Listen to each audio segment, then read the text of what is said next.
أعوذ بالله من الشيطان الرجيم. بسم الله الرحمن الرحيم. والفجر وليال عشر والشفع والوتر والليل إذا يسر هل في ذلك قسم لذي حجر ألم تر كيف فعل ربك بعاد إرم ذات العماد التي لم يخلق مثلها في البلاد وثمود الذين جابوا الصخر بالواد وفرعون ذي الأوتاد الذين طغوا في البلاد فأكثروا فيها الفساد فصب عليهم ربك سوط عذاب إن ربك لبالمرصاد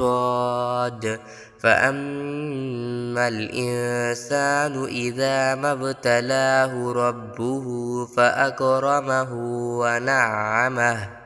فيقول ربي أكرمن وأما إذا ما ابتلاه فقدر عليه رزقه فيقول ربي أهانن كلا بل لا تكرمون اليتيم ولا تحاضون على طعام المسكين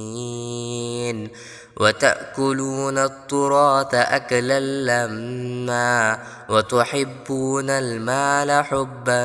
جما كلا إذا دكت الأرض دكا دكا وجاء ربك والملك صفا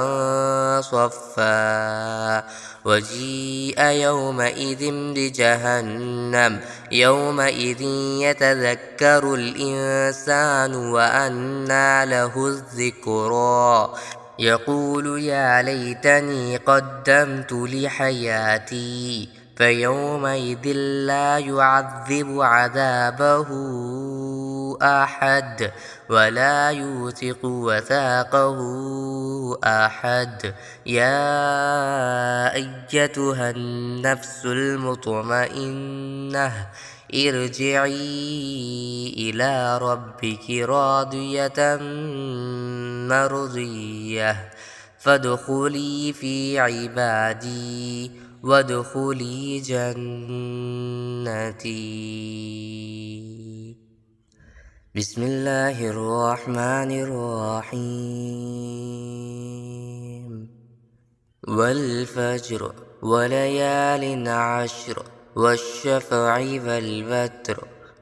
والليل إذا يسر هل في ذلك قسم لذي حجر ألم تر كيف فعل ربك بعاد إرم ذات العماد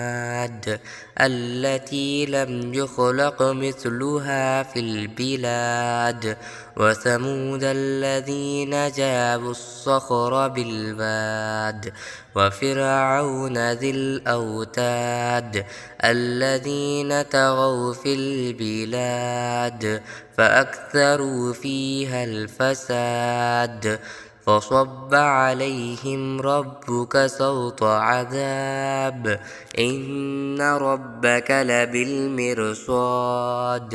فأما الإنسان إذا ما ابتلاه ربه فأكرمه ونعمه فيقول ربي أكرمن وأما إذا ما ابتلاه فقدر عليه رزقه فيقول ربي أهانن كلا بل لا تكرمون اليتيم ولا تحاضون على طعام المسكين وتأكلون التراث أكلا لما وتحبون المال حبا جما كلا إذا دكت الأرض دكا دكا وجاء ربك والملك صفا صفا وجيء يومئذ بجهنم يومئذ يتذكر الإنسان وأنى له الذكرى يقول يا ليتني قدمت لحياتي فيومئذ لا يعذب عذابه أحد ولا يوثق وثاقه أحد يا أيتها النفس المطمئنة ارجعي إلى ربك راضية مرضية فادخلي في عبادي وادخلي جنتي.